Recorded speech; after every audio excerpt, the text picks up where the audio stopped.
Subconscious માઇન્ડમાં શું છે એ જ બધું બહાર આવવાનું છે. હવે સબકોન્શિયસ માઇન્ડમાં શું છે? નેગેટિવ ભરેલી છે, નકારાત્મકતા ભરેલી છે. મને ના આવડે યાર, હું તો મારાથી ના થાય યાર, મારાથી ના થાય, મારાથી કશું મને નહીં આવડે. આ નકારાત્મકતા ભરેલી છે. શું આ બહાર આવશે? એ જ બહાર આવશે. સાચું કહો મને, એ જ બહાર આવશે ને. જે ભરેલું છે બહાર આવશે. હવે તમારે શું કરવાનું છે? એમાં સારી વસ્તુ ભરવાની છે. સારી વસ્તુ ભરવાની છે. શું ભરશો? મને આવડે છે, મેં મહેનત નથી કરી એટલે. જો હું મહેનત કરું ને તો મને પણ આવડે. હું પણ હોશિયાર છું, હું પણ માર્ક્સ લાવી શકું છું, હું પણ કંઈ કરી શકું છું. હું હોશિયાર છું. મને આવડે છે.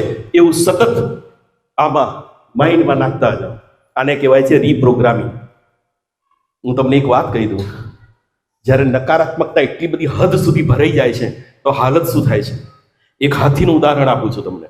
એક હાથી, તમે જોયું હશે સર્કસના હાથી, ખાસ એને એક સામાન્ય ખીલાથી બાંધેલો હોય છે. જોજો તમે કોઈ સર્કસમાં, હવે તો થોડા બંધ થઈ ગયા, પણ એ ખીલાથી બાંધેલો હોય છે. દોરડું હોય, સામાન્ય સાંકળ હોય, ખીલો પણ નાનો હોય છે. ધારે ને હાથી એક ઝટકામાં એ છોડાઈને જંગલમાં જઈ શકે છે, બટ નથી કરી શકતો. એ જાણો છે કેમ?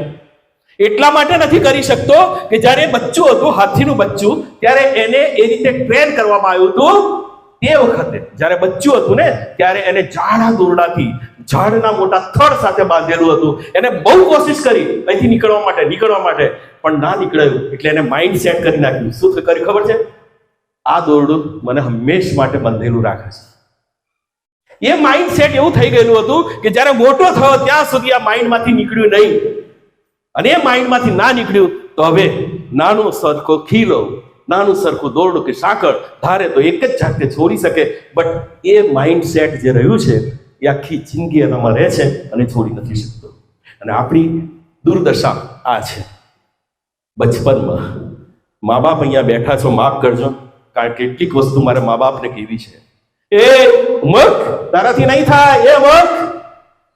ખલાસ. એક એક્ઝામ્પલ આપી દઉં, કદાચ મેં પહેલા પણ આપેલું છે, ફરી વાર કહી દઉં છું કે મહેમાન આવે ને તો કપ રકાવી ચા પીતા હોય ને પછી મહેમાન જતા રહે એટલે નાનું અમથું બચારું પહેલા બીજા ધોરણમાં ભણતું છોકરું છે, એની ઈચ્છા થાય છે કે મમ્મી જેમ કપ રકાવી અંદર લઈ જાય એમ હું એને લઈ જાઉં. જેવું એ લઈ આવવાની કોશિશ કરે છે અને મા બાપ અંદરથી માં એને તૂટી જશે આ કપ રકાવી, સાલા અક્કલ વગરના, મોક. હવે પેલો છોકરો શું કરે છે ખબર છે? માઇન્ડ સેટ, જે હાથીનું ઉદાહરણ આપ્યું ને તમને, માઇન્ડ સેટ કરી લીધું. હું લૂઝર છું. અને છેક એ જ રીતે મોટું થાય છે. થોડાક સમય થાય છે. ટીચર્સ મને માફ કરજો. ટીચર્સ જ્યારે એમ કહે છે કે આટલું નથી આવતું સાલા, આટલો આ એક દાખલો નથી આવડતો તને, માઇન્ડમાં અંદર એ નાખી લે છે દીકરો, એ સ્ટુડન્ટ એને નાખી લે છે. સગા સંબંધી આવે અને એને કહે કે આટલું તમારા છોકરાને આટલું નથી આવડતું, એ કાન એના સાંભળે છે એટલે એના દિમાગમાં એવું થઈ જાય છે કે હું લૂઝર છું. અને એક હાથીનું ઉદાહરણ બતાવ્યું. એ જ રીતના એના દિમાગની અંદર માઇન્ડ સેટ થઈ જાય છે કે હું લૂઝર છું. ખતમ વાત. અને આપણે બધા જ એ લૂઝરની કેટેગરીમાં છીએ.